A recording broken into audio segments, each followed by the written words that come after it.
హన్వాడ మండలానికి సాగునీరు తెచ్చి ప్రతి ఎకరాకు నీటిని అందిస్తామని గత ఎన్నికల సమయంలో మాట ఇచ్చి 2 సార్లు అధికారంలోకి వచ్చిన మాజీ మంత్రి శ్రీనివాస్ గౌడ్ మాట తప్పారని బీఆర్ఎస్ నాయకులు సముద్రం పేరిట హన్వాడ రైతాంగాన్ని మోసం చేశారని, అందుకే అసెంబ్లీ ఎన్నికల్లో రైతులు ప్రజలు బీఆర్ఎస్ పార్టీకి తగిన బుద్ధి చెప్పారని హన్వాడ మండల కాంగ్రెస్ పార్టీ అధ్యక్షుడు వి మహేందర్ తెలిపారు. గురువారం హన్వాడలో మీడియాతో మండల పార్టీ కాంగ్రెస్ అధ్యక్షుడు మహేందర్ తో పాటు డీసీసీ ప్రధాన కార్యదర్శి కృష్ణయ్య, మండల కోఆర్డినేటర్ వెంకటయ్య, ప్రధాన కార్యదర్శి చెన్నయ్య, యూత్ కాంగ్రెస్ అధ్యక్షుడు శ్రీశైలం మాట్లాడారు. ప్రకృతి వైపరీత్యం వల్ల భూగర్భ జలాలు ఎండిపోయి వానలు లేని కారణంగా వరి రైతులకు ఇబ్బంది జరిగిన మాట వాస్తవమేనని, కానీ అసలు వర్షాలు ఎప్పుడు బంద్ అయ్యాయో బీఆర్ఎస్ నాయకులు తెలుసుకుని పంటల పరిశీలనకొస్తే బాగుండేదని కాంగ్రెస్ నాయకులు హితవు పలికారు. మీడియా సమావేశంలో కాంగ్రెస్ నాయకులు రఘుపతిరెడ్డి, సుధాకర్, నారాయణ, నరేందర్, నరసింహులు, సత్యం, రాకమయ్య తదితరులు పాల్గొన్నారు.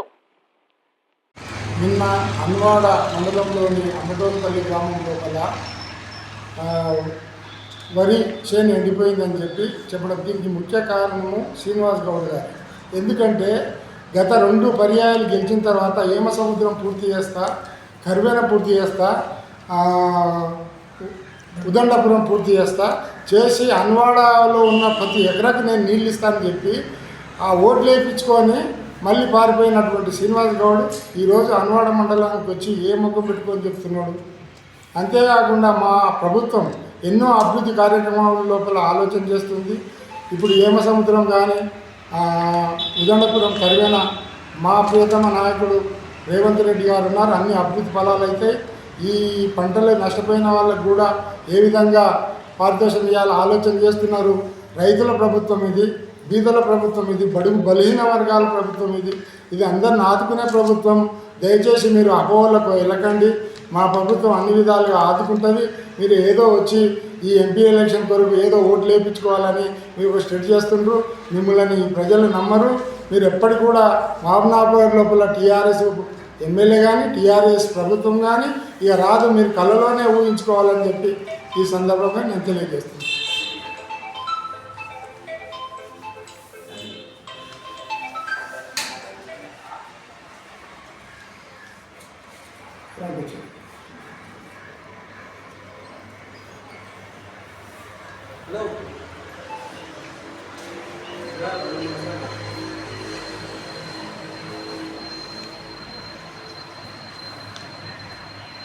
అమ్మటోల్పల్లి గ్రామంలో నిర్వహించినటువంటి రైతుల పంటల గురించి పెద్ద గొప్పలు చెప్పడానికి వచ్చినటువంటి శ్రీనివాస్ గౌడ్, మరి అదేవిధంగా స్థానిక ప్రజాప్రతినిధులు, మరి ఎప్పుడు కనిపించినటువంటి ఎంపీ గారు వచ్చి పంటలు ఎండిపోయినవి, పంటల నష్ట పరిహారం ఇవ్వాలి, కాంగ్రెస్ వచ్చినాక పంటలు ఎండిపోతున్నాయనేది మాట ఎంతవరకు వాస్తవమో మీరు ఒకసారి తిరిగేసి మరిగేసి చూసుకొని ఆత్మవిమర్శనం చేసుకొని మాట్లాడాలని కోరుతూ, మరి మీరు ఇంతవరకు ఏదైతే మన ఏదో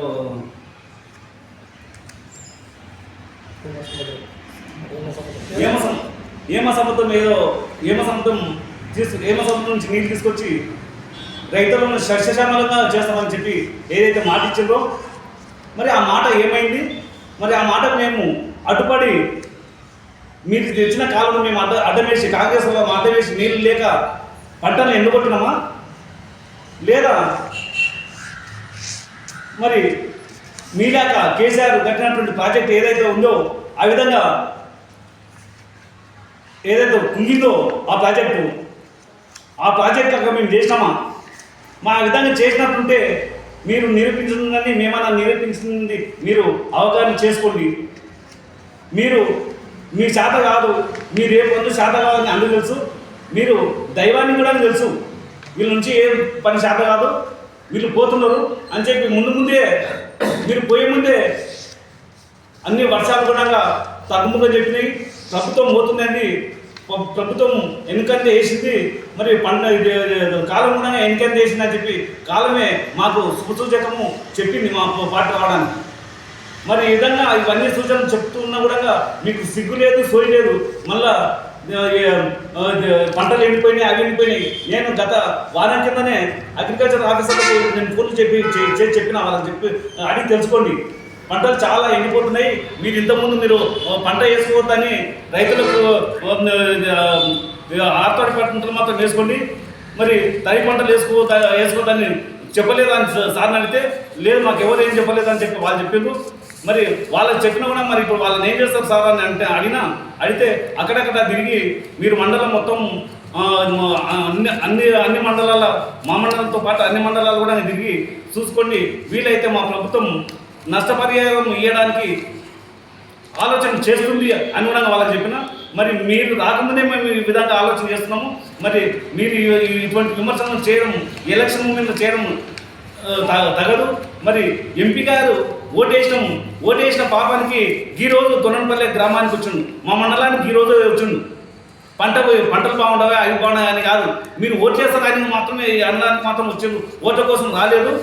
ఇది వాళ్ళు రైతుల కోసం రాలేదు, ఓట్ల కోసం మాత్రం వచ్చింది అనేది ఇది నగ్న సత్యము.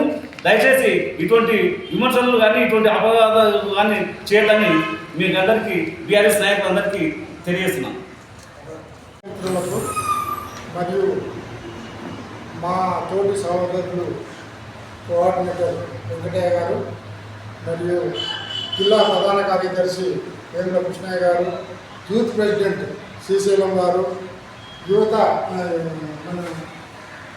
బీసీసీఎల్ అధ్యక్షులు సత్యం గారు, వి సుధాకర్ గారు, రఘుపతి రెడ్డి గారు, నారాయణ, అన్వాడ నైనంపల్లి గ్రామ అధ్యక్షులు నరసింహులు గారు, నిన్న మాజీ మంత్రులు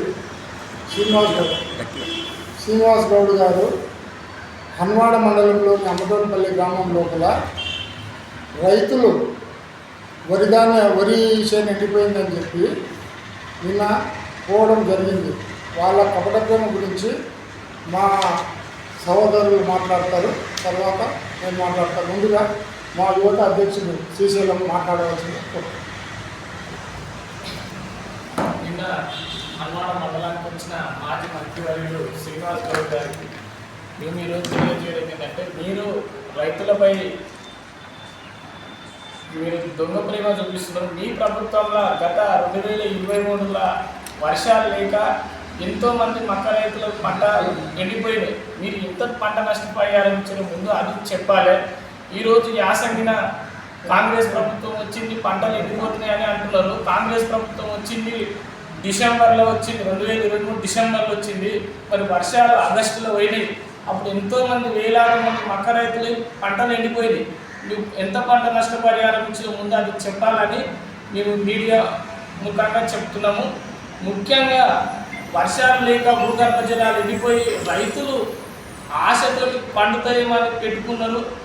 అందుకోసం ఈ భూగర్భ జలాలు నీళ్లు లేక ఎండిపోయినాయి. దానికి కాంగ్రెస్ ఏం చేసింది? కాంగ్రెస్ వాటర్ ఇచ్చేది ఉన్నదా? ఇది మీరు రైతులపై దొంగ ప్రేమ చూపించుకుంటూ ఇప్పుడు ఏదో ఎంపీ ఎలక్షన్ ఉందని చెప్పేసి నువ్వు ఎంపీని ఎంబడి పెట్టుకొని వచ్చినావు. మరి ఇప్పటికి 5 సంవత్సరాలు పూర్తవుతున్న ఎంపీ గారి ముఖం తెలియదు. హన్వాడ మండలానికి ఎంపీ ఎవరో కూడా తెలియదు. హన్వాడ జనాలకు నువ్వు ఈరోజు ఎంపీ ఎలక్షన్ కోసం ఆయన ఎంబడేసుకొని వచ్చి రైతులతో ఓట్లు పొందాలని నువ్వు కపట ప్రేమ చూపిస్తున్నావు. ఇంతకుముందు 2018 ఎలక్షన్లో కూడా నేను ఈసారి గెలిపి అన్నమ్మ ప్రతి చెరువుని నింపుతా అని అన్నావు. ఇబ్రాహింబాద్ చెరువు నింపుతా, చెరువు నుంచి అన్ని గ్రామాలలో చెరువులకు నీళ్లు వారిస్తా అని చెప్పినావు. మరి ఏమైందని అడుగుతున్నాము అని మీడియా ముఖంగా అడుగుతున్నాం. ముఖ్యంగా నువ్వు 2023లో మక్క రైతులకు ఎంత పంట నష్టపరిహారం అది చెప్పాలని మీడియా ద్వారా తెలియజేస్తుంది. ఇప్పుడు హన్వాడ మండల ప్రధాన కార్యదర్శి చెన్నై మాట్లాడారు. ఈరోజు మీడియా మిత్రులకు నమస్కారం. ఈరోజు హన్వాడ మండలం నాయకులకు, అదేవిధంగా కార్యకర్తలకు నాకు తెలియడం ఏమన్నామంటే, హన్వాడ మండలంలోని ఇంతకుముందు మినిస్టర్ శ్రీనివాస్ గౌడ్ ఆయన 2023లో ఉన్నప్పుడు ఏం చేసిండు, 24 వచ్చినాక ఆయన వచ్చి మన హన్వాడలో వర్షాలు ఎండిపోయిన ఆయన చూపిస్తున్నాడు. ఆయన ప్రభుత్వంలో ఉన్నప్పుడు నష్టపరిహారం ఎంతమంది కట్టించాడు, ఎవరెవరు కట్టించాడు, ఆయన కూడా ఇస్తే బాగుంటుందని మేము కోరుకుంటున్నాం. ఇప్పుడు మండల కోఆర్డినేటర్ వెంకటన్న వారిని మాట్లాడవచ్చు. నిన్న మాజీ మంత్రివర్యులు శ్రీనివాస్ గౌడ్ గారు అన్వాడలోని అమ్మటంపల్లి గ్రామానికి వచ్చేసి ఎండిపోయిన పంటలని వరిని చూసి మరి ఈ వరికి కాంగ్రెస్ ప్రభుత్వమే కారణమని చూపిస్తున్నాడు. శ్రీనివాస్ గౌడ్కి నేను ఒక సవాల్ చెప్తున్నా. కాంగ్రెస్ ప్రభుత్వం కంటే ముందు వర్షాకాలంలో ఉన్నప్పుడు టీఆర్ఎస్ గవర్నమెంట్ ఉండే, ఇప్పుడు కాంగ్రెస్ గవర్నమెంట్ ఉంది. ఎండాకాలంలో వర్షాలు పడతాయని మరి మధ్య ప్రేమించి మాట్లాడుతున్నాడా మధ్య ఉండి మాట్లాడుతూ తెలియదు. శ్రీనివాస్ గౌడ్ అన్వాడ మండలంలో పలు జనాల మీటింగ్లో ఏం చెప్పిందంటే నేను ఏమో సంవత్సరం పూర్తి చేస్తా, ఈ ఒక్కసారి నాకు ఓటు అయినా 2018 చెప్పడం జరిగింది. మరి 2023 వచ్చినప్పుడు అదే ఏమో సంవత్సరం పూర్తి చేసి పంట కాలువలు ఇస్తే మరి పంటలని వెళ్ళిపోతుందని నేను ఈ పత్రికా విలేకరుల సమావేశంలో ప్రశ్నిస్తున్నా. మరొకసారి ఎంపీని తీసుకొచ్చి ఇప్పుడు ఇన్ని రోజులు ఎంపీని వదిలిపెట్టి ఏదో నీ ఏకఛత్రాధిపత్యం చెలాయించి మళ్ళీ మా అన్వాడ మండలికి వచ్చి ఎంపీని చేసి ఇప్పుడు ఎలక్షన్ ఉన్నాయి కాబట్టి ఎలక్షన్ చంటు కోసమే ఎంపీని ముఖం చూపించడానికి ఇన్ని రోజులు ఏమో సిగ్గుపడ్డాడు, ఇప్పుడు మళ్ళీ మందికి చూపించడం జరుగుతుంది. నీ మాయా మాటలు నమ్మడానికి ఎవరు లేరు. నీకు ఏ రకంగా అయితే పరాభవం జరిగిందో ఖచ్చితంగా ఎంపీ క్యాండిడేట్ కూడా అదే జరుగుతుంది. మేము రాబోయే ఎలక్షన్లో కాంగ్రెస్ పార్టీని గెలిపించి రైతులను ఆదుకోవడం ఏ రకంగా ఆదుకోవాలో మా అధిష్టానం తెలుసు. ఇప్పుడు ఎండాకాలం ఎండిన పంటలకు ఏం నష్టపరిహారం ఎట్లా చెల్లించాలో దాన్ని కూడా పంట బీమా కూడా ప్రయత్నించే దిశగా ప్రయత్నం చేస్తున్నారు. ఖచ్చితంగా రైతులను ఆదుకోనికే మేము కాంగ్రెస్ ప్రభుత్వం ఖచ్చితంగా రైతుల పక్షాన నిలబడే పార్టీ అని మీకు తెలియజేస్తున్నాం. ఇప్పుడు